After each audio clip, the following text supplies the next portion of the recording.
দলাই স্কুলের বাইরে নাবালিকাকে ধর্ষণের চেষ্টার অভিযোগে কাছাড় পুলিশ মহজুল আলী লস্করকে গ্রেফতার করেছে। দলাই নির্বাচনী এলাকার লাইলাপুর এলাকায় দোকানের ভেতরে ১৩ বছরের এক স্কুল ছাত্রীকে শ্লীলতাহানি ও ধর্ষণের চেষ্টার অভিযোগকারী মায়াজুল আলী লস্করকে গতকাল রাতে গ্রেফতার করা হয়েছে। ১৫ সেপ্টেম্বর লাইলাপুর পুলিশ পোস্টে একটি এফআইআর দায়ের করার পরে কাছাড় পুলিশ একটি যথাযথ অভিযান শুরু করে এবং বিডিপি সম্পাদক এবং মামলার আসামিদের গ্রেফতার করে। তার বাবা এফআইআর দায়ের করার পর লাইলাপুর পুলিশ ১৬ সেপ্টেম্বর মায়াজুল আলী লস্করকে গ্রেফতার করে। ঘটনাটি ৩ সেপ্টেম্বর ঘটেছিল। সেই যুবতী মেয়েটিকে মানসিক আঘাত দিয়েছিল, স্কুলে ফিরে যেতে খুব ভয় পেয়েছিল এবং তার পরিবারকে বিশ্বাস করাতে পারেনি। মাত্র ৬ দিনের ক্লাস মিস করার পরে তার শিক্ষকদের উদ্বেগের সাথে সাথে তিনি বিরক্তিকর বিবরণ প্রকাশ করেছিলেন।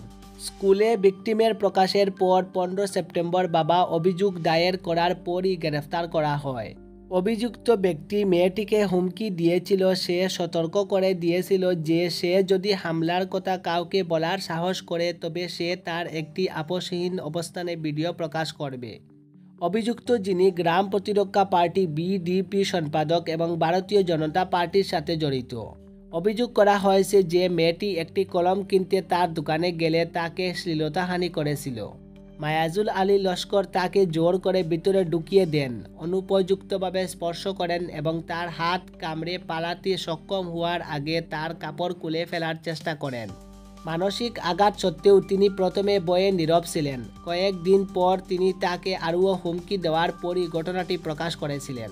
অবশেষে ১২ সেপ্টেম্বর মেয়েটির নীরবতা ভেঙে যায় যখন সে স্কুলে তার বিজ্ঞান শিক্ষকের কাছে আত্মপ্রকাশ করে।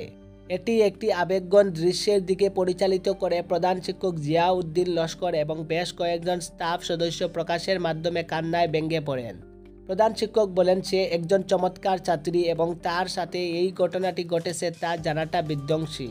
আমরা আমাদের নিজের স্কুলের কাছে তাকে রক্ষা করতে ব্যর্থ হয়েছি এবং এখন এটি আর কখনো না ঘটে তা নিশ্চিত করার জন্য আমাদের অবশ্যই কাজ করতে হবে। অভিযুক্তদের দৃষ্টান্তমূলক শাস্তির দাবি জানিয়েছেন বিদ্যালয়ের শিক্ষক শিক্ষিকা ও এলাকাবাসী।